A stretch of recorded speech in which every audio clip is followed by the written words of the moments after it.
अरे प्रभु को गिन गिन के गालियां देता था शिशुपाल। ये जब शिशुपाल प्रकट हुआ तो बुआ का ही लड़का था, 4 भुजाएं थी। तो इसके जन्म उत्सव के समय फिर श्री कृष्ण बलराम जी भी गए हुए थे। तो आचार्य ने जन्म कुंडली उस समय बाची कि महावीर होगा, ऐसा ऐसा सब वर्णन करते रहे और कहा ये उन्हीं के हाथ से मारा जाएगा जिसकी गोद में डालने पर इसकी 2 भुजाएं हट जाएंगी। तो वहां जितने आए हुए थे रिश्ते नातेदार, समाज के श्रेष्ठ श्रेष्ठ जन, सबकी गोद में शिशुपाल को, और जे भी भगवान श्री कृष्ण की गोद में डाले 2 भुजाएं गिर गई। रो करके उनकी बुआ ने कहा कि मैं भिक्षा मांगती हूं कि मेरे बालक की आपके हाथ से हत्या नहीं होनी चाहिए। तो उनका 100 अपराध क्षमा करता हूं। तो उन्होंने सोचा 100 अपराध काहे को करेगा, का 100 अपराध तक मैं इसे बिल्कुल कोई दंड नहीं दूंगा, वचन देता हूं। ये जब से तोतली वाली बोलना शुरू किया तब से भगवान को गालियां देना शुरू किया था। इसका स्वभाव ही ये वैर, पूरा ऐसा वैर, भगवान को गालियां देता। जिस समय सब धर्मात्माओं राजाओं की सभा भरी हुई थी और भगवान श्री कृष्ण की अग्र पूजा हुई, सब तो सह गए, शिशुपाल खड़ा हो गया और ऐसे कट वचन बोले। महाभारत में लिखा, हमने स्वाध्याय में पढ़ा था, ऐसे कट वचन बोले कि कोई भी नाराज हो जाएगा उससे। तो पहले भीमसेन खड़े हुए और कहा कि अपने बड़ों का सम्मान करना सीख, चूंकि भाई ही लगता है, जैसे कुंती बुआ ऐसे भगवान की वो बुआ का दूसरा है ये लड़का। सम्मान करना सीख, अगर तू ऐसे ही बोलता रहा तो यही मैं तेरा गला काट दूंगा। ऐसे कहा बैठ जा ब्रिकोदर, बहुत खाने वाला, तू क्या मेरे से लड़ेगा। भगवान ने भी इशारा कर दिया। जब देखा कि ये बोलता ही चला, भीष्म जी खड़े हुए और भीष्म जी ने कहा मैं श्री कृष्ण के चरण आसक्ति चित्त वाला हूं, अगर अब एक भी शब्द यहां बोला इसने तो मैं किसी की नहीं सुनूंगा, इसको नष्ट कर दूंगा। और दोनों सभाओं के सर पर पैर रखता हूं, जो श्री कृष्ण का विरोध करे उसके लिए मैं पर्याप्त हूं। भगवान ने कहा चुप रहो, शांत रहो, सबको बैठा ला। वो गिनती शुरू किए थे 98, 99 का शिशुपाल सावधान, जो तुम्हारी माता को वचन दिया था बस एक शब्द रह गया है, आगे मुझे दोषी कोई ना ठहराए। 100 तक क्षमा करने की बात कही थी, जे ही वो तो रुकने वाला थोड़ी था, जे ही आगे बोला सुदर्शन जी के द्वारा उसका वो परम उद्धार हुआ जो बड़े बड़े ऋषि मुनियों के लिए बड़ा दुर्लभ पद कहा गया है। गोपीजनों ने सौंदर्य माधुर्य निधि भगवान को अपना कांत माना, प्रीतम माना। एक ही वृत्ति, कितनी गजब की वृत्ति गोपीजनों की है कि सब कार्य करते हुए कृष्णाकार वृत्ति है। बेचने दही जा रहे हैं, बोल रहे कोई कृष्ण ले ले, दामोदर ले ले, माधव ले ले। कैसी वृत्ति है, देखो कैसी उच्च कोटि की अवस्था है। किसी भी भाव से हमारे प्रभु से जुड़ जाए तो इच्छा द्वेष द्वंद्वों से वो मुक्त हो जाए। और जब तक ये ठीक है ये बेठीक है, इस तरह के द्वंद्व तुम्हारे हृदय में बने रहेंगे, तब तक मूढ़ता रहेगी और उससे पतन होता रहेगा। संसार का संबंध दृढ़ होता है इच्छा से।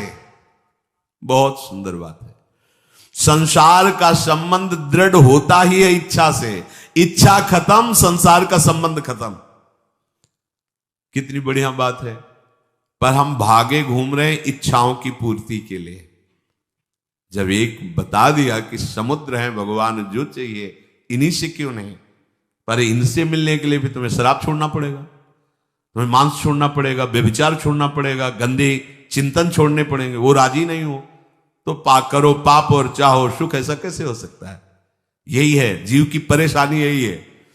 वो ये चाहते हैं कि हे संत महात्मा, हे भगवंत, हमको छूट दो, हम खूब गंदे आचरण करें और आप हमसे सेव संतरा रुपया पैसा ले लो और आप ऐसा आशीर्वाद दो कि हमारी उन्नति होती रहे, दुख न मिले, हमें सुख ही मिलता है। कभी स्वप्न में भी नहीं हो सकता।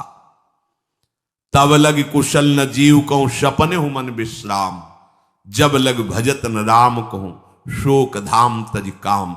ये दुखों का खजाना काम अर्थात इच्छा, इसका त्याग करके भगवान की शरण में होकर जब तक नाम जप नहीं करोगे, स्वप्न में भी तुम्हें विश्राम नहीं मिलेगा। और नाम जप एक गंदे आचरण करने वालों के हृदय में नहीं हो सकता। नाम परम पवित्र है। ये तभी होगा जब आपका खान पान सात्विक हो, आपका वातावरण सात्विक हो, आपका बोलना उठना बैठना सब सात्विक हो, तब नाम भगवान कृपा करेंगे आपकी जिह्वा। फिर कौन सी इच्छा रह जाएगी, कौन सी इच्छा रह जाएगी? अरे आप विश्वास कीजिए, ये जितनी इच्छाएं हैं सब स्वाप्निक हैं। जब आप सच्चा विवेक धारण करेंगे तो आपसे पूछा भी जाएगा कि जबरदस्ती केवट से कह रहे ले लो, वो कह रहे आप कछुनाथ न चाहिए, मोरे नहीं चाहिए। प्रहलाद जी कह रहे हैं वरदान मांगो, हमारी आज्ञा का पालन करो, तो कह रहे हाँ आपकी आज्ञा का पालन करता हूं, हे नाथ मुझे यही वरदान दीजिए कि आपसे भी कोई इच्छा न रहे। ये वरदान मांगा कि आपसे भी कोई इच्छा। आप सोचो क्या है ऐसा भागवती रस कि जिसको वो मिला तो भगवान से भी कह देते। और भक्त तो बड़े विचित्र विचित्र है, वो भगवान से कहते तुम्हारी इच्छा क्या है प्यारे, बोलो हम पूर्ण करते हैं। तुम्हारी इच्छा क्या है, हमारी तो कोई इच्छा ही नहीं, आप बोलो आपकी इच्छा क्या है, आप क्या चाहते हो, मैं कैसे आपको रिझाऊं। ये जब कामना को लेकर के मनोवृत्ति का प्रवाह संसार की तरफ होता है, तब ये कामना ही हमें राग द्वेष में बांध देती है। जो महापुरुषों ने उपासना करके शास्त्र स्वाध्याय करके अनुभव किया है, उसे ध्यान से सुनो। इच्छाओं से बचने का उपाय, इच्छा ही आपके बंधन का कारण है, इच्छा ही जन्म मरण का कारण है। इच्छाओं से बचने का उपाय, कर प्रमाद मत बनो आलसी, करो सुचारु रूप से काम, अपना काम स्वयं करने में लाज बड़प्पन तजो तमाम। पहली बात, शरीरधारी को किसी दूसरे शरीर से अपने शरीर की सेवा तब तक नहीं लेनी चाहिए जब तक बीमार ना हो जाए, असमर्थ ना हो जाए, चाहे गृहस्थ में हो चाहे विरक्त में हो। ध्यान दीजिए, आप चाहे आपकी पत्नी हो, पुत्र हो, परिवार हो, आप उनके सेवक हैं, क्योंकि वो सब प्रभु के जन हैं। इस भावना से रहोगे, कभी नाराज नहीं होगे, कभी गुस्सा नहीं आएगा, कभी झगड़ा नहीं होगा। अगर आप अपने को ये माने कि प्रभु मेरे इस रूप में आए हुए हैं, मुझे अपने कर्तव्य का पालन करना है, तो कहीं झगड़ा नहीं हो सकता। तुम जो कर रहे हो तुम्हारा कर्तव्य, हमारा कर्तव्य है कि हम पति पुत्र परिवार आदि जो भी है, ये हमारे भगवान का स्वरूप है। मैं आप समझो वही भगवत साक्षात्कार, पर ऐसा कौन मानता है? अच्छा, साधु वेश में ये जरूर सावधानी रखनी चाहिए। ध्यान देकर सुनिए, जब तक आपका शरीर स्वस्थ है, आप किसी से किसी भी प्रकार की सेवा स्वीकार न करें। भिक्षान्न के सिवा कोई भी सेवा स्वीकार न करें। अपने शरीर की सेवा तब तक करें जब तक आपका शरीर असमर्थ नहीं हो जाता। असमर्थ हो गए तो फिर हरि ही करें आकर स्वयं, या किसी को भेज दें, उनके बस की बात है। देखो माधवदास बाबा की लंगोटी स्वयं श्री ठाकुर जी महाराज धो रहे हैं। तब तक हमने अपने बड़े संतों को देखा है, बिल्कुल किसी भी तरह की कोई सेवा नहीं स्वीकार करते। अपनी दिनचर्या अपने हाथ से, अपने शरीर की पूरी। आपको क्या हो गया है? आप भी वैसे ही चलो जैसे गुरुजन चले हैं, भिक्षान्न के सिवा। आप अपनी किसी भी तरह की सेवा किसी से मत करवाइए। आप देखो इच्छाओं का दमन होना शुरू हो जाएगा, यहीं से इच्छाओं का दमन शुरू हो जाता है। आप सच्ची मानिए, ये जो आप शरीर सुख की आकांक्षा से दूसरे से सुख लेने की इच्छा करते हैं, यही तुम्हारे बंधन का कारण है, यही तुम्हारी दुर्गति, यही तुम्हारी कमजोरी है। जब तक शरीर स्वस्थ रहे, किसी से किसी भी तरह की सेवा मत लो, और अधिक से अधिक सेवा करने का भाव रखो। सुधार, हमें सेवा करना है, सेवा लेना नहीं है। जब तक सेव्य का साक्षात्कार ना हो जाए या शरीर असमर्थ ना हो जाए, तब तक ये नियम दृढ़ रखना चाहिए। गुरुजनों को भी देखा, श्री जी की सेवा कर दो, रसोई के से बाहर, शरीर सेवा में कभी भी नहीं। कभी धोखे से ऐसे वस्त्र आदि रह गए और महाराज जी अनुपस्थित धो के जल्दी से फैला दिया तो भी डांट लगी, ऐसा क्यों किया? नहीं रखे थे महाराज जी हमने, ऐसा कर नहीं, जब तक हम कहें नहीं तब तक नहीं। आज भी सरकार अपने ही हाथ से श्री जी को भोग लगा के ही, सब हैं पर वो अपने ही हाथ से 2 रोटी भोग बना के। देखो बुजुर्ग संतों को, बड़े महापुरुषों को हमने देखा है अपने शरीर, जब तक शरीर में सामर्थ्य है तब तक, ये महापुरुषों का आदेश है, अपना काम स्वयं करने में लाज बड़प्पन तजो तमाम। अपना काम करने के लिए आप किसी को भी आदेश मत करें, किसी की भी सेवा स्वीकार न करें।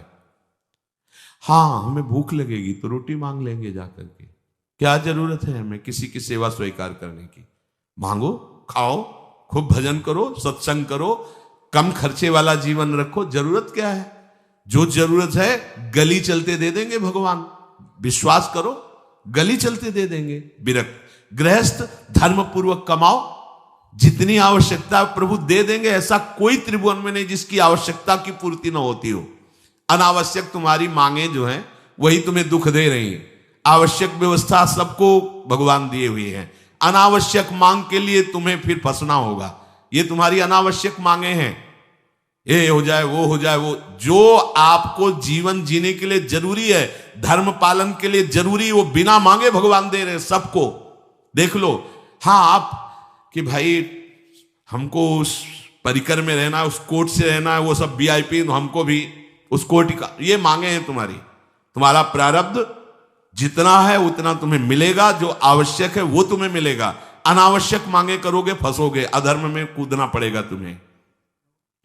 हाथ पैर सब साधन प्रभु ने दिए, दया कर तुम्हें समान, फिर क्यों उनसे काम न लेते, क्यों रखते हो झूठी शान।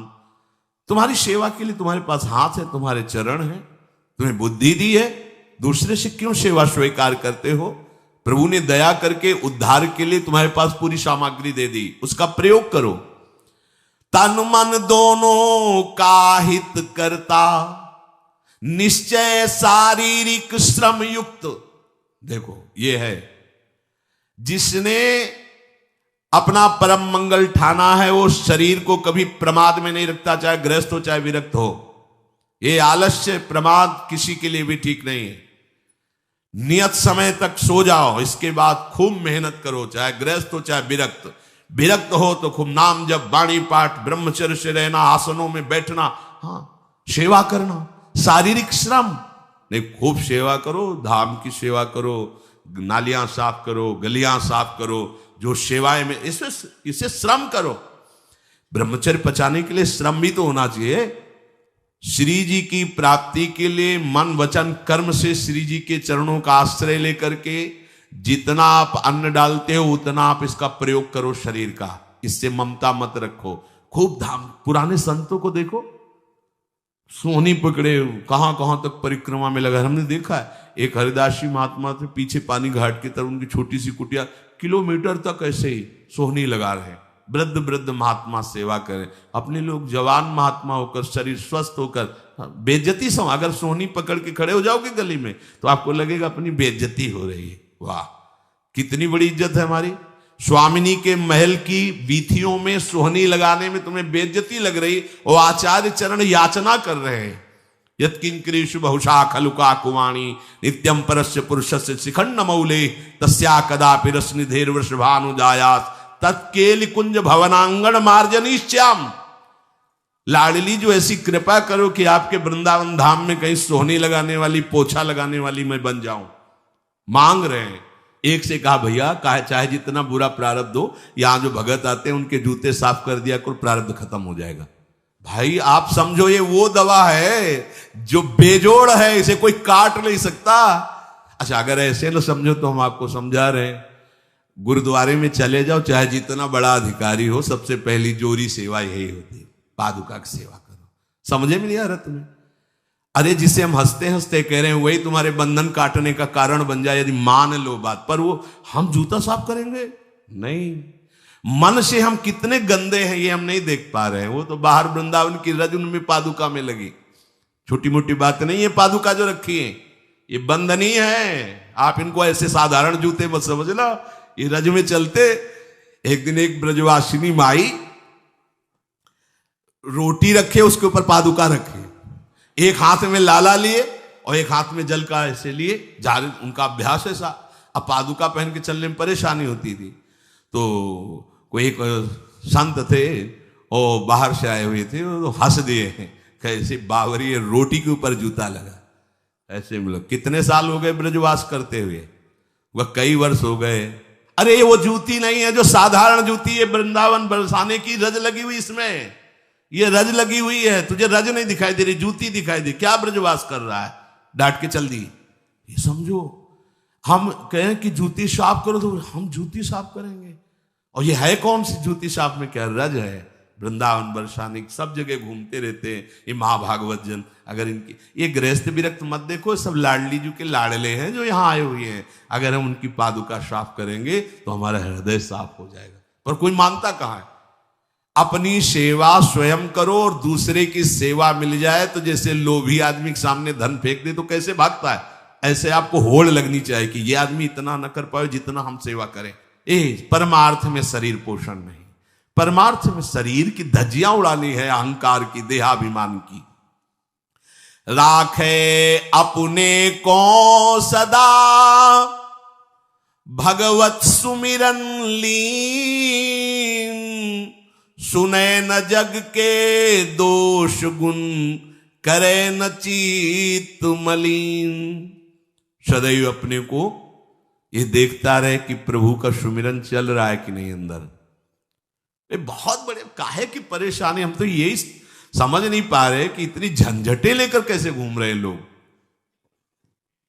अगर हृदय में राधा राधा चल रहा है, आप व्यापार कर रहे हो, नौकरी कर रहे हो, गृहस्थ हो, विरक्त हो, जो भी, अब आपको चिंता क्या होनी चाहिए। देखो ना, थोड़े दिन ऐसे चल के देखो, हर कार्य बहुत अच्छा होता है जब भगवत सुमिरन पूर्वक आप एकाग्रता पूर्वक कार्य करेंगे, हर कार्य में आपको आनंद आएगा।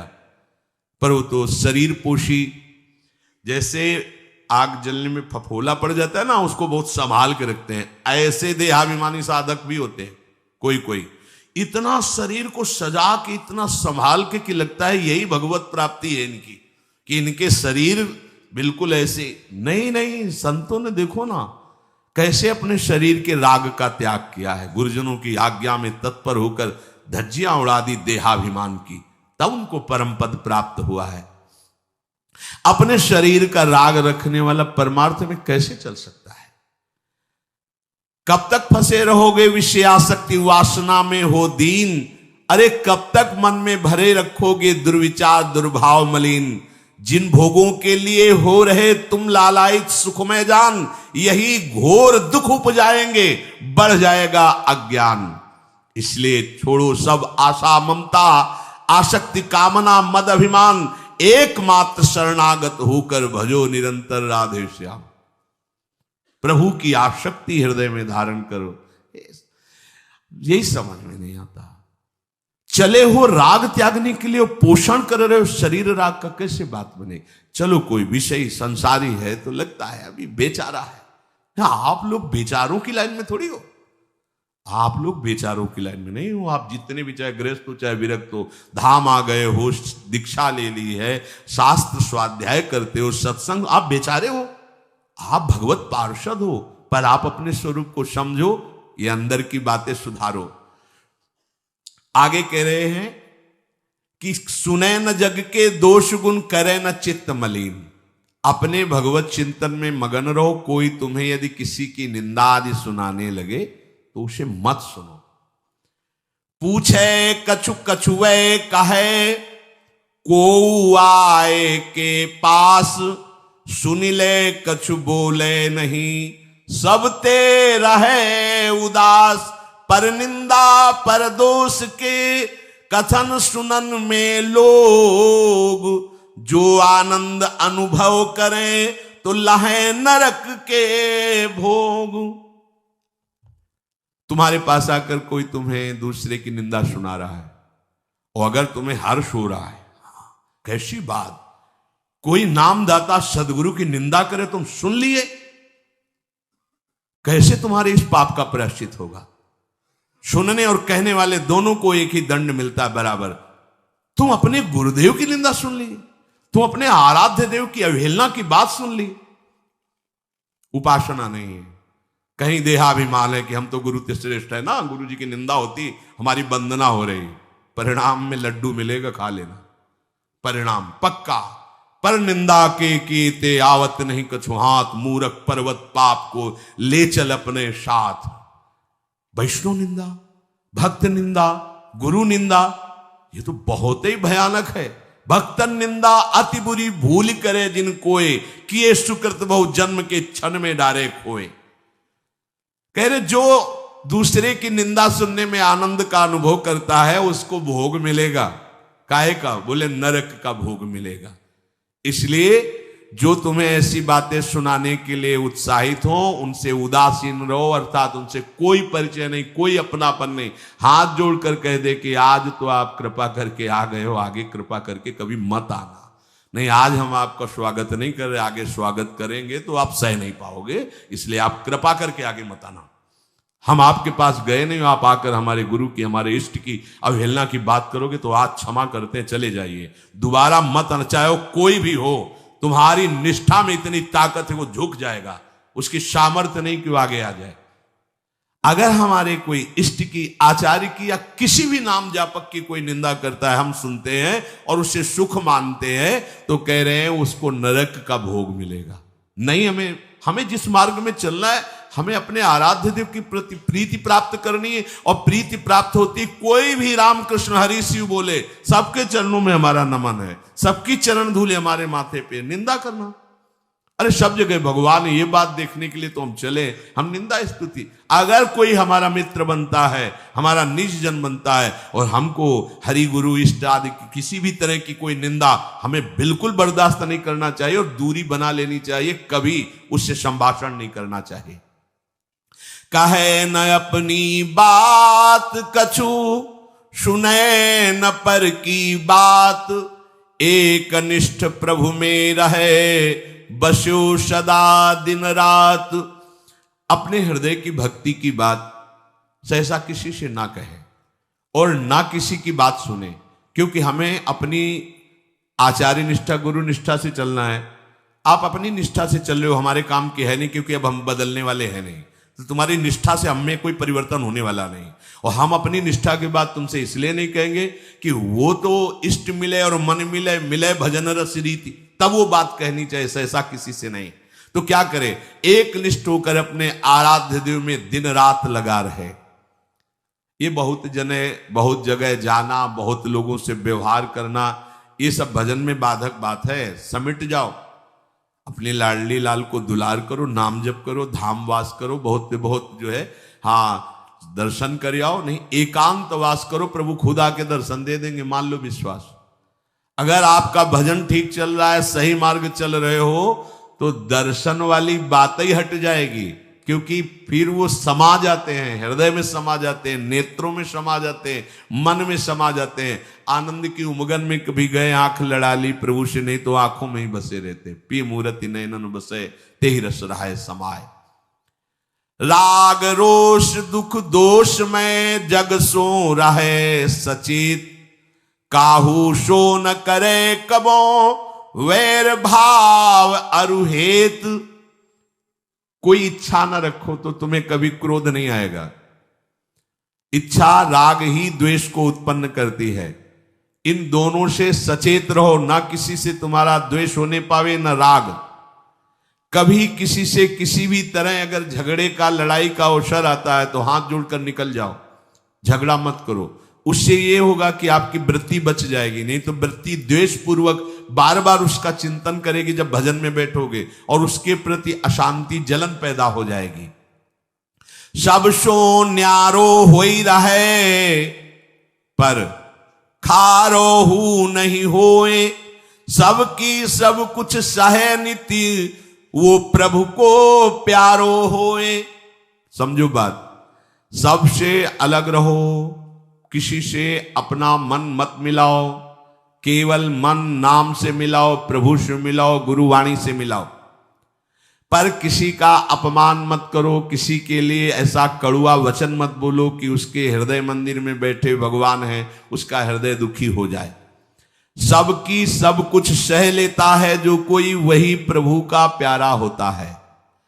करे न जग चर्चा कबों, रहे सदा चुपचाप, रही इंकित निज भजय प्रभुता को सेवै आप। जो जगत की कभी भी चर्चा नहीं करता, मौन धारण करके केवल प्रभु के चिंतन में मगन रहता है, उसका भार प्रभु ले लेते हैं, उसकी सेवा आप स्वयं करते हैं। प्रभु किसी न किसी रूप में आके उनका भरण पोषण करते हैं। पै प्रभु के रस प्रेम की निर्मल गोपन बात, कहे न काहू सो कबों, सहे सकल आघात। भजन में जो तुम्हें आनंद आ रहा है, जो तुम्हें स्वप्न में कोई अनुभूतियां हो रही या प्रगट में कोई अनुभूति हो रही, कभी भी किसी से भी वो बात ना कहे, क्योंकि ऐसा कहने से तुम्हारे भजन में विघ्न पड़ जाएगा। सारी की सारी बातें पचा लो। जैसे तुम गुप्त रूप से गलतियां करते हो, कभी नहीं बोलते हो, लेकिन कोई भी भागवती की अनुभूति छोटी सी भी होगी तो सभा में बोलने का मन होगा, क्योंकि उससे हमारी प्रशंसा होगी, अहंकार का पोषण होगा। बिल्कुल नहीं। भजन संबंधी कोई भी आनंद की बात, कोई भी भगवदानंद अनुभूति कभी किसी से न कहे, एकदम छुपा जाए। अगर कोई ऐसा कि हमने तो ऐसे लक्षण आप में देखे, हाँ नहीं ये तो ऐसे ही तुम्हें यहाँ हंसुआ, हमारे अंदर ऐसा कुछ नहीं। कोई भी भागवतिक वृत्ति कहीं अपने में आरोपित करके प्रदर्शन का कार्य न कर दे। सह न सके पिय की तनिक निंदा, जो कहूं होए सहज त्याग सर्वस्व करी, डारे निज को खोए। यदि अपने आराध्य देव की कोई निंदा कर रहा हो तो वहां सहन न करे। सही न सके पिय की तनिक निंदा, जो कहूं हो। संत शंभु श्री पद अपवादा, कही सुनी तास मर्यादा, काटी जीव तासु जो बसाई, श्रवण मुनि न त चले पर आई। यदि हमारे कोई आराध्य देव गुरुदेव की निंदा कर रहा है, ताकत हो तो उसकी जबान बंद कर दे, नहीं तो कान में अंगुली डाले उठ के चल दे, दोबारा उसका कभी चेहरा न देखे। भरत जी ने माता कैकेयी से कहा कि आपने हमें निमित्त बनाकर 14 वर्ष का वनवास भगवान श्री राम को दिया, इसलिए आज के बाद में कभी तुम्हें मां नहीं कहूंगा, पापिनी कभी तेरा मुख नहीं देखूंगा। भरत जैसे भगवान के अवतार परम पवित्र माता कैकेयी के लिए ऐसे कट वचन बोले, आज के बाद कभी मां नहीं कहूंगा, है पापिनी तेरा कभी मुख नहीं देखूंगा। ये जो हमारे इष्ट की निंदा कर दे, हमारे गुरुदेव की निंदा कर दे, हम उसे आदर देंगे, हम उसको बात सुनने के लिए बैठा लेंगे। हाँ और बाओ, हमें और गंदा करो। सहज त्याग सर्वस्व करी, डारे निज को खोए। अपने अपनत्व को अपने आराध्य देव में सहज समर्पित कर दे। या जग में जाके हृदय ऐसो प्रेम समाए, हरिता को अति चाव सो रखें सदा अपनाए। इस जग में जिसके हृदय में ऐसी निष्ठा होती है, तो हरि उसे अपना मान करके फिर स्वयं उसका भार लेकर इस संसार में रखते हैं, अर्थात उससे वही कराते हैं जिससे जग मंगल होता है। निर्मल या प्रभु प्रेम की महिमा कही न जाए, अति प्रेमी जो श्याम को हरि ही नित्य बसाए। दुख में संतत सुख लहे, सो आवे यही बाट, नाहित क्यों रचना करे, कपट नरक को ठाठ। जो निर्मल भगवत प्रेम है उसको कहा नहीं जा सकता, वो अनिर्वचनीय है। ऐसे निर्मल प्रेमी महात्मा के हृदय में श्याम सुंदर निरंतर वास करते हैं। इस निर्मल प्रेम को जिसे प्राप्त करना हो तो कमर कस ले, दुख का मार्ग है, इसमें दुख में चल करके महासुख में पहुंचा जाता है। कह रहे दुख में संतत सुख लहे, सो आवे ही बाट। भारी से भारी विपत्ति, अपमान, तिरस्कार में वे जो सुख का अनुभव करते हुए भगवत भजन करते रहते हैं, वो जाते हैं उस महासुख परमानंद में। नहीं तो कह रहे ना ही तक क्यों रचना करे, कपट नरक को ठाठ। फिर ये बातें बनाने से नरक ही मिलेगा, भगवत प्राप्ति नहीं होगी। इसलिए इच्छा और द्वेष का त्याग करके अपने आराध्य देव के निरंतर चिंतन में मगन रहो। भजन का फल है अपना अस्तित्व मिटा देना, कोई भी इच्छा न रह जाना। तो श्री भगवान स्वयं उसके हृदय में बैठ करके सब योगक्षेम का वाहन करते हैं। जैसे अहंकार से हम सोचते हैं ये हम नहीं करेंगे तो कैसे हो जाएगा, तो पूरी सृष्टि तुम्हारे करने से हो गई है क्या? जिन्होंने एक संकल्प में अनंत ब्रह्मांडों का सृजन, पालन और लय करते हैं, करते रहेंगे, उन प्रभु को पहचानने के लिए मनुष्य जन्म हुआ है। यही परम कर्तव्य है, हम भजन करके उनमें लीन हो जाएं, उनको जान जाएं, तो महान दुख से हमारा छुटकारा हो जाए। यदि आप माया के वशीभूत हैं तो आपको स्त्री पुरुष जड़ चैतन्य ये जगत दिखाई देगा, और यदि भक्ति के वशीभूत है तो आपके हृदय में सद्गुरु शब्द के प्रभाव से इष्ट का चिंतन, इष्ट दिखाई देंगे। माया जीवे बस करे, अगर स्त्री पुरुष जड़ चैतन्य दिखाई देता है तो अभी माया का प्रभाव है, भक्ति का भी रंग नहीं चढ़ा। माया जीवे बस करे, भक्ति करे बस ईश, भेद बतावे भागवत गावे सप्तातीश। गावे सप्तातीश सुने समुझे नहीं प्राणी, झगड़ करे मत बाद बाद ही आयु बिहानी। सुत बित बनिता सदन कियो निश्चय निज काया, त्यों क्यों पावे पार परे भगवत की माया। भगवत ऋषिक जी महाराज कह रहे हैं, जब जीव माया के अधीन होता है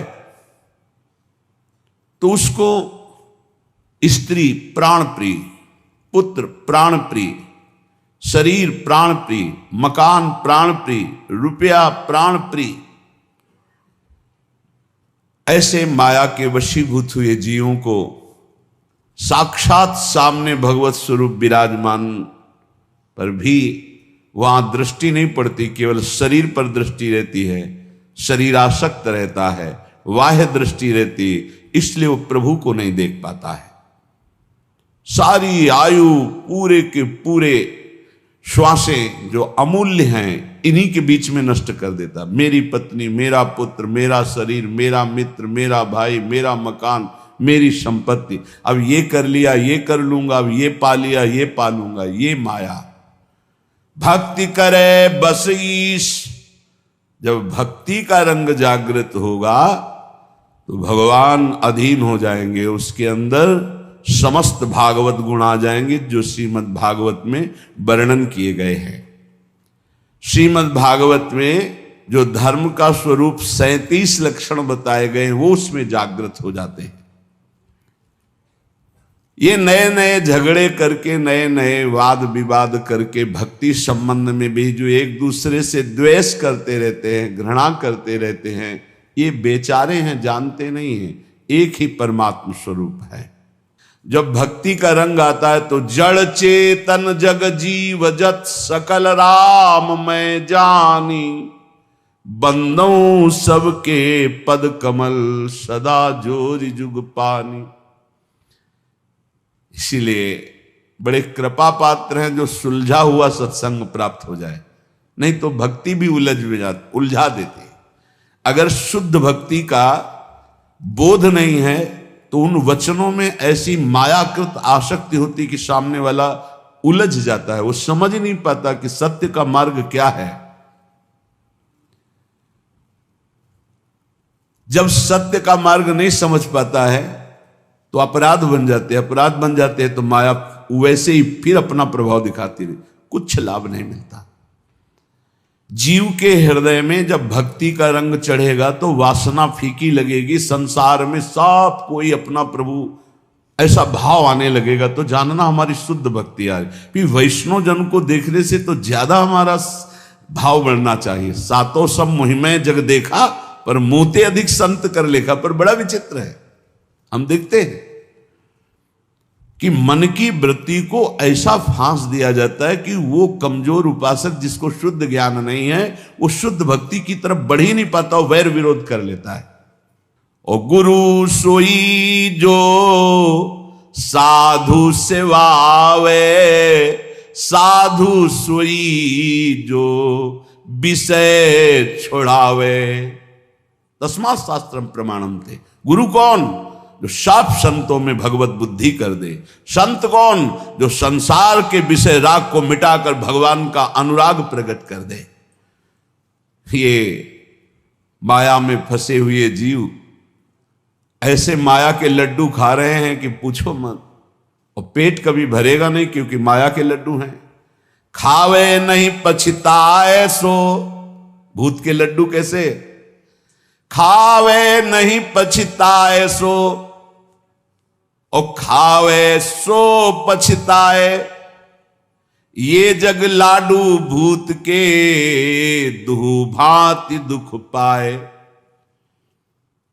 जब वैराग्य मार्ग में चला जाता है ना, और जब कोई अपने परिवार के सहित उतरता है ना, वो कई दिन भिक्षा नहीं मिली, ठोकरे खाया हुआ, प्रकृति का कष्ट सहता हुआ जब उधर देखता है कि हंसते खेलते हुए बात करते, तो उनको लगता है क्या जिंदगी सुखमयी है। भूत के लड्डू। और वो इतनी समस्याओं में अंतर से जल रहे हैं, इतनी वासनाएं उनकी बढ़ी हुई हैं, वो भी पछता रहे हैं। कितने ऐसे सत्संगी कहते हैं अगर पहले सत्संग मिल गया होता ना, हम संसार में ही नहीं फंसते, निकल जाते। जो संसार से निकाले जा रहे हैं वो उधर देख रहे हैं, छुप के देख रहे हैं। भूत के लड्डू बहुत विचित्र। विवेक का प्रयोग असत वासनाओं को रोकने के लिए, ना कि बढ़ाने के लिए है। उसे विवेक कहते हैं। बुद्धिमान बहुत लोग हैं लेकिन अपने को नष्ट कर रहे हैं बुद्धिमान बन करके। खावे नहीं पछताए सो, खावे सो पछताए। यह जग लाडू भूत के, दुहु भांति दुखदाय। दुहु भांति दुखदाई, खाज ज्यों नखन खुजावत। भोग सुख कितना है? बोले जैसे नई दाद हुई हो। प्रहलाद जी ने भी वर्णन किया है भगवान नरसिंह जी की स्तुति में। ये भोग सुख, काम सुख कितना सुख देता है? बोले जैसे नई दाद हुई हो, नए दाने दाद, और फिर खुजलाओ, फिर इसके बाद जो फबदता है, फिर जो जलन होती है। दुहु भांति दुखदाई, खाज ज्यों नखन खुजावत। ये रोग भोगते होए शिष्ण रस नाहित धावत। श्री भगवत उरधारी, भक्त करे मन को दाबे। गुरु आज्ञा अनुकूल रहे तो न वेदन पावे। बहुत दिव्य महापुरुष भगवत रसिक जी। भगवत रसिक जी कहते हैं भोग क्या है? बोले भूत के लड्डू। जो खा रहे हैं वो पछता रहे, जो नहीं खा रहे वो पछता रहे। ये जो भोग रहे हैं उनके हृदय से पूछो, रात दिन उसी के चिंतन में जल रहे हैं, श्वासें नष्ट कर रहे हैं, आज तक तृप्ति नहीं। अब ये भोग लूं, इसको भोग लूं, उसको। भगवान बचावे ऐसा नाशवान खेल, ऐसा घृणित खेल, ऐसा धिक्कार युक्त खेल की दिव्य परमानंद से विमुख कर देता है। जीव को सोच ही नहीं रह जाती कि मुझे भगवत प्राप्ति करनी है। अंत में कोई सत्य वस्तु तो हाथ नहीं लगी तो पछताना ही रहता है। जो नहीं भोगता है वो जब भोगी पुरुषों को देखता है तो लगता है बड़ा सुख है इनके। भगवान आजकल तो और ही कृपा किए हुए हैं, बहुत ही कृपा किए हुए हैं। पहले तो मर्यादा से उठना बैठना चलना होता था, अब तो चलना भी ऐसे हो रहा है कि वस्त्र आदि का धारण करने का जो पूर्व पद्धति, उन पद्धतियों का त्याग, चलने की मर्यादा का त्याग, व्यवहार बड़ा ही अपवित्र और अशुद्ध, और जेब में मोबाइल तो वो अशुद्ध दर्शन, अशुद्ध श्रवण, मनमानी चित्तवृत्ति भाग रही संसार की तरफ। ये जो त्याग के मार्ग में चल रहे हैं, और ये जो भोगों का आकर्षण बहुत बड़ा भारी ये माया का दुख है, वो समझ नहीं पाता, बस वही चिंतन बना रहता है। और जो भोग रहे हैं वो और भोगों की लालसा में जल रहे हैं। बोले ये माया के भूत के लड्डू दोनों को दुख दे रहे हैं, जो नहीं भोग रहे हैं उनको भी और जो भोग रहे हैं उनको भी। ये जो नहीं भोग रहे हैं इनको कैसे बचना होगा? बोले ये तन से तो छोड़ रहे हैं, मन से ग्रहण कर रहे हैं, इसलिए इनको दोनों ही दुख होए। रसबल छूटे जो विषय तब ही तो सुख होए। राधा राधा राधा राधा नाम सुधा रसम, ये रसबल है। जब नाम जप करोगे तो घृणा हो जाएगी। कौन सा ऐसा स्थान है जो भगवान के नाम रूप लीला धाम से भी अधिक महत्वशाली है? अरे वमन हो जाए ऐसे घृणित अंग हैं, उल्टी हो जाए ऐसे घृणित अंग, बदबूदार अंग, मलमूत्र के भांड इस शरीर को प्रिय, इस शरीर को प्रिय, इसमें सुख।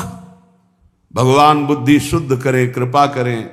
नहीं चाहे जितना प्रवचन कर लो, चाहे जितना प्रवचन सुन लो, अगर भजन नहीं है ना तो स्थिति वही होगी। जिनकी आप निंदा कर रहे हो उन्हीं में नाक रगड़ोगे। ये माया का ऐसा विशुद्ध जो जाल है, उससे निकलने के लिए जब तक पूर्ण भगवान की शरणागति नहीं होगी तब तक कोई उपाय नहीं है। नाटक से नहीं निकल सकते। दैवी हेषा गुणमयी मम माया दुरत्तया मामेव ये प्रपद्यन्ते माया में ताम तरंतिते। 50 वर्ष हो जाते हैं फिर भी वही नारकी भोगों की तृष्णा मिटाना कठिन हो जाता है।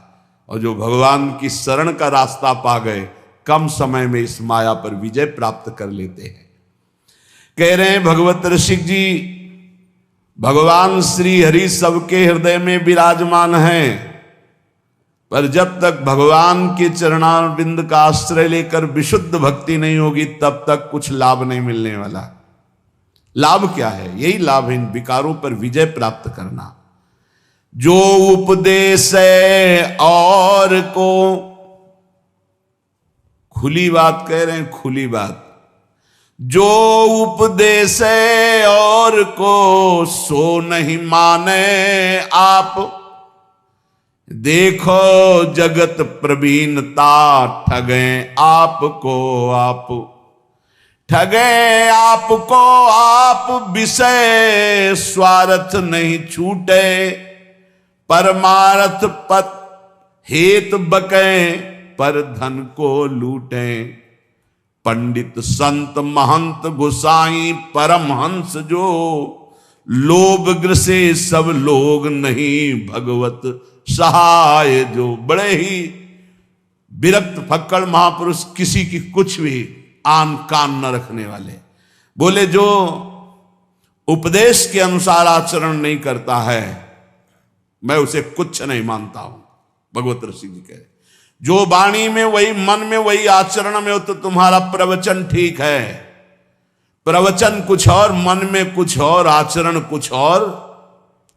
तो पंडित संत महंत गोसाई परम हंस जो, लोभ ग्रसे सब लोग नहीं भगवत सहाय जो। जो उपदेश है और को सो नहीं माने आप। देखो जगत प्रवीणता ठगे आपको आप। भगवत ऋषि जी महाराज कह रहे हैं विद्वान पांडित्य से युक्त, संत वेश, महंत पदवी, गोसाई पदवी, परमहंस आदि पदवियों को प्राप्त जो हैं, जो धन का लोभ, मान, मद का त्याग करके निरंतर अपने स्वरूप में या भगवदानंद में मस्त हैं, तो धन्य है वो जगत पावन करने वाले संत, महंत, पंडित, गोसाई, परमहंस जन। ये जगत पावन करने वाले हुए। यदि यही वेश धारण करके, विद्वता करके, केवल धन, मान, प्रतिष्ठा, भोग सामग्री, तो बोले जो उपदेश है और को, ये सब माया है, छोड़िए, आप नरक जाओगे ऐसा करोगे। और आप महाराज, आप जो करोगे, आपको कभी आप लौट के अपने हृदय में देखो, जो दूसरे को कह रहे हो कि इससे नरक जाओगे, तो क्या ये आप में है? अगर है तो आप भी सोच लीजिए, आपके लिए विमान नहीं आएगा, आपको भी नरक जाना पड़ेगा। पूज्यपाद श्री उड़िया बाबा जी महाराज के पास एक बहुत विद्वान पुरुष है, उनकी वाणी जी में, उपदेशों में अमृत बरसता है। बाबा से कहा, बाबा आप सिद्ध पुरुष हो, बताओ मुझे भगवत प्राप्ति होगी? बड़े सम्माननीय थे। पूज्य स्वामी श्री अखंडानंद सरस्वती जी लेखनी में लिखते थे जो बाबा बोलते थे। बाबा ने कहा तुम्हें 7 जन्म तक भगवत प्राप्ति नहीं होगी, 1 जन्म के बाद क्या? कांप गए। क्यों बाबा? बोले हमसे पूछते हो क्यों? जो उपदेश देते हो आचरण में उतारते हो। शुभ गति कभी बेविचारी पुरुष को प्राप्त नहीं हो सकती। भगवत ऋषि जी ऐसे ही सिद्ध महापुरुषों में है जो किसी की कहानी नहीं रखते, किसी की। पंडित संत महंत गोसाई परम हंस जो, कौन से? बोले लोभ ग्रसे सब लोग नहीं, भगवत सहाय जो। इसलिए दूसरों को परमार्थ उपदेश करने का अधिकार उसी का है जो स्वयं परमार्थ का पथिक है। जो बोले वही आचरण में होना चाहिए, वही मन में होना चाहिए। वचन मन आचरण एक होने चाहिए, तभी उपदेश सार्थक माना जाता है। जो स्वयं परमार्थ की बातें करता है और विषय भोगों में रति है, रुपया में रति है, मान प्रतिष्ठा में रति, भगवत ऋषि जी महाराज कहते हैं चाहे कोई भी हो, इनसे हमारी भगवत सहायता होने वाली। हमने नहीं कह रहे, भगवत ऋषि जी बोल रहे हैं। उनमें पहले बोला है कि जो उपदेश कर रहे हैं और अपने आचरणों को उसी के अनुसार चला रहे हैं, उपदेश के अनुसार, वो जगत पावन करने वाले हैं। चाहे पंडित हो, चाहे संत हो, चाहे महंत हो, चाहे गोसाई हो, चाहे परमहंस हो। सतरत सतरत सा लोकांतार्यति। ए भाई, उपदेश के अनुसार चलो, भगवत उपदेश के। हमारे संत जन, हमारे महंत जन, हमारे पूज्य गोसाई जन, हमारे पूज्य विद्वान जन जगत का सदैव मंगल करते रहे, मंगल करने वाले हैं। ये केवल विषय प्रवचन का या धन लेने का या मान प्रतिष्ठा का नहीं, ये जगत मंगल का विषय है। इसका उपहास न बनाया जाए। आज लक्ष्य को उद्देश्य न रख करके उसका उपहास बनाया जाता है। सच्ची मानिए, वो सब व्याख्या करने से समझ में ही नहीं आएगा। बस इतना समझ लीजिए कि जो उपदेश है और को सो नहीं माने आप, देखो जगत प्रवीणता ठगे आपको आप। जिनके उपदेश से आचरण न मिलते हो, जिनका मन और हो, उपदेश और हो, आचरण और हो, तो दूरी बना के रखना चाहिए। राधा वल्लभ श्री हरिवंश। खूब भजन करो, संग करो, तो मनस से कम वचस से कम। जिनका मन वही, वचन वही, चरित्र वही, तो बात बनेगा, नहीं तो नहीं बनेगी। बोले ये दूसरों से धन ऐठना, मान प्रतिष्ठा, ये भगवत सहायता क्या कर सकते हैं कि हमारी को भगवत प्राप्ति करा दे? नहीं भाई, नहीं। सदाचार का पालन और मन को निरंतर भजन में लगाते हुए जो उपदेश उसके अनुसार स्वयं आचरण में, नहीं तो बहुत लज्जा का विषय होता है। हम दूसरे को त्यागी बनाना चाहें और स्वयं भोगी, ऐसा असंभव हो ही नहीं सकता, ऐसा हो ही नहीं सकता।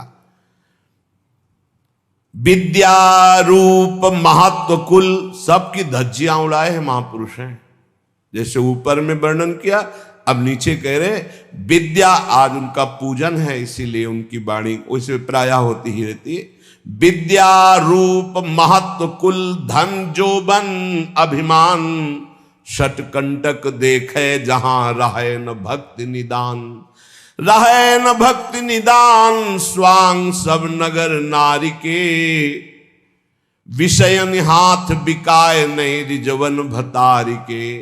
जग बंचन के हेतु सबे गुण सीखे जिद्या, भगवत भक्ति बिहाय कहा कीन्हो पड़ी विद्या।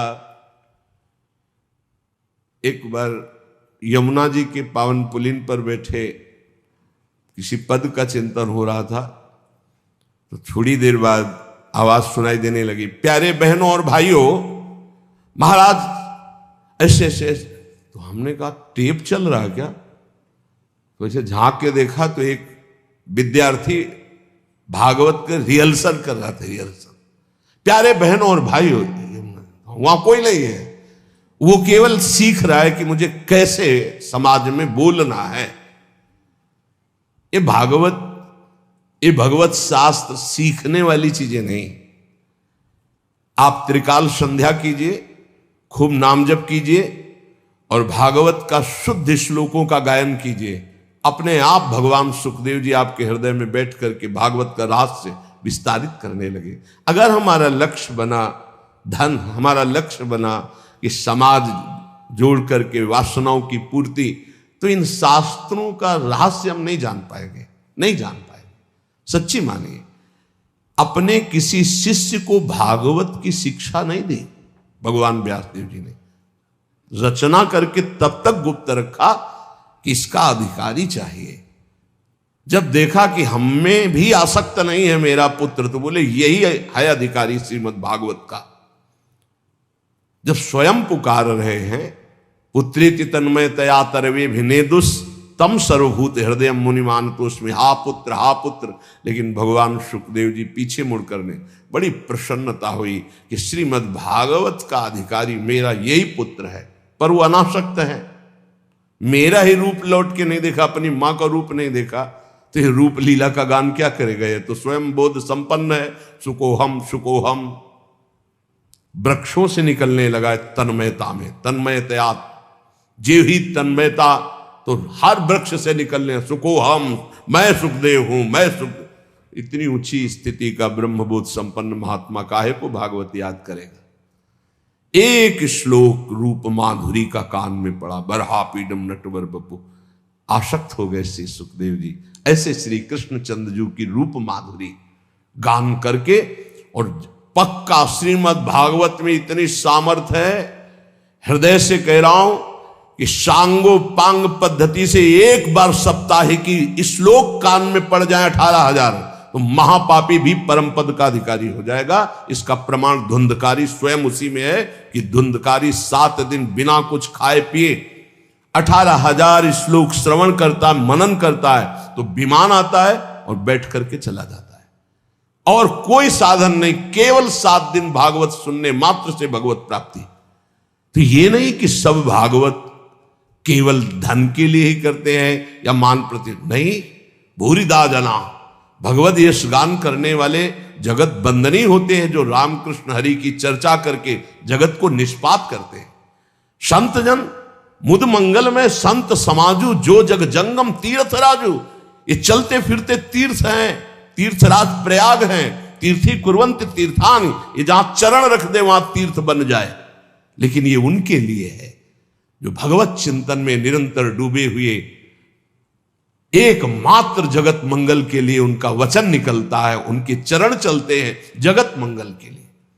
यहां जो निषेध किया जा रहा है उनको, जो नाटकबाजी के लिए भेष धारण करते हैं, पाखंड करते हैं, रुपया पैसा के लिए केवल दंभ करते हैं, उनके लिए उनकी खिंचाई कर रहे हैं भगवत ऋषि की। कोई भी हो, जो महापुरुष संत जन होते हैं उनको किसी की परवाह नहीं होती।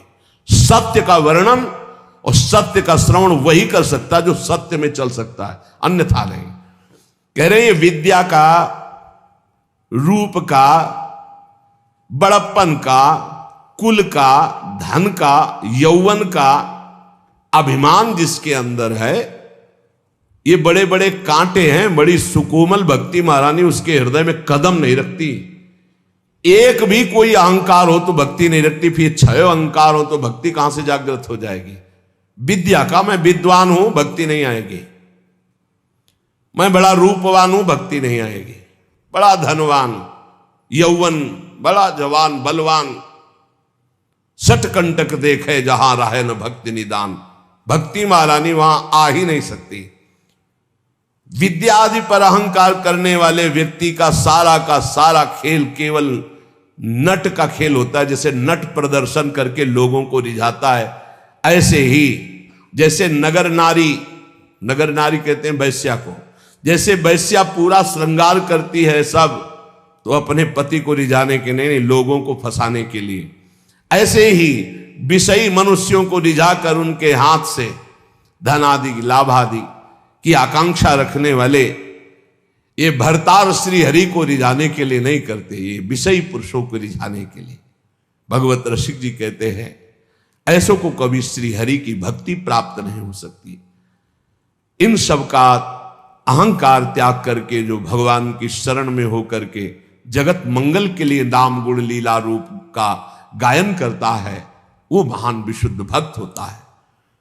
सद्गुरु शब्द सुस्वाति जल सीप शिष्य ही होए, सकुच मीन टक्कर लगे तब वह मुक्ता होए। बोले सच्चे सदगुरु का शब्द जो है वो मंत्र के समान काम करता है। एक भी शब्द कान में पड़ गया तो परिवर्तन होगा ही होगा। जैसे स्वाति का वर्षा का बूंद चातक पीता है ना तो जीवन बन जाता है, और जब सीप में पड़ता है ना तो वही बूंद मोती बन जाता है, और जब केला में पड़ता है ना तो वही कपूर बन जाता है, और जब सांप के मुख में पड़ता है तो भयंकर विष बन जाता है, वही उसकी विष की वृद्धि करता है। सदगुरु के शब्द तो एक ही हैं पर अधिकारानुसार अलग अलग। अब जब ऐसे लोगों के कान में शब्द पड़ेंगे तो विष की तरह लगेंगे। अपने को बहुत बड़ा समझता है, दूसरों को ऐसे ऐसे। और अगर दैन्य भाव से तो जो कुछ कमियां सब निकाल करके हम अपने को भगवत मार्ग का सच्चा पथिक बनाएं, इसलिए इन संतों का उपदेश है। इसलिए कह रहे एक ही बूंद है, वही सीपी में पड़ा तो मोती बन गया, केले पे पड़ा तो कपूर बन गया, चातक की चोंच में आ गया तो जीवन बन गया उसका, क्योंकि वो उसी से अपनी प्यास बुझाता है। सांप के मुंह में चला गया तो विष बन गया। सदगुरु शब्द सुस्वाति जल सीप शिष्य ही होए, सकुच मीन टक्कर लगे तब वह मुक्ता होए। तब वह मुक्ता होए सजाती संगति जैसे, ना तरु तोए को तोए होए नहीं मुक्ता ऐसे। भगवत रसिक अनन्य बधु नव गर्भ धरे उर, सदा सहायक सास स्वामिया जानो सतगुरु। सच्चे सदगुरु का जब शब्द निकलता है तो मंत्र की तरह काम करता है, बाण की तरह, अमोघ बाण बेध देता है, अंदर की कच्चाई को भस्म करके सच्चा बना देता है। अगर शिष्य के हृदय रूपी सीपी में वो शब्द टिक जाए और वो सकुचा करके अपने सारे दोषों को अंदर जो देख रहा है, ये धिक्कार है, हमारे अंदर ऐसे दोष हैं, इनको मैं त्यागूंगा, गुरु चरणों के बल से मैं निर्विकार बनूंगा। बोले जे ही उसके हृदय में ऐसी बात, तो मानो सकची रूपी मीन का टक्कर लगा तो वो दिव्य मोती बन गया। मोती दिव्य तेजों में प्रियालाल के भाव को प्राप्त हो गया। भाव रूपी मोती, भावोत्सवेन भजताम रस कामधेनु। अगर सजाती साधु संग ना मिले, गुरुदेव की बात पर पूरी श्रद्धा ना हो पावे, तो वो शब्द शब्द मात्र रह जाता है, अलग प्रभाव दे देता है। वो गए थे सत्संग में, सबको ललकार रहे थे, सबको ललकार। ये गया सांप के मुंह में, सांप के मुंह में विष बन गया और वो विष उगल रहा है। अरे अपने को तो महापुरुष समझते हैं, दूसरे को घास फूस समझते हैं। हमने सुना था प्रवचन में, कुछ रहे और वो बूंद गया। महापुरुषों के वचन हैं, वही वचन श्रद्धालु के हृदय में गए तो भाव रूपी मोती बन गए। वही वचन अश्रद्धालु, ऐसा नहीं, भगवान सब पर कृपा करते, कभी कभी अश्रद्धालुओं को भी सत्संग मिलता है। खलऊ करें भली पाई सुसंगु और मिटे न मलिन स्वभाव भंगु। चाहे जितना अमृत पियाओ, सांप के मुंह में जाके विषय बनेगा, वो और कुछ नहीं बनेगा। वो सत्संग में बैठे केवल ये सुनते हैं कि कौन सा पॉइंट मिले जिसका हम निगेटिव भाव प्रस्तुत कर सके, वो कौन सा पॉइंट मिले जिससे मेरा जीवन सुधर कर भगवान में लगे, ऐसे भाव वाले नहीं होते। खलऊ करें भली पाई सुसंगु, मिटे न मलिन स्वभाव भंगु।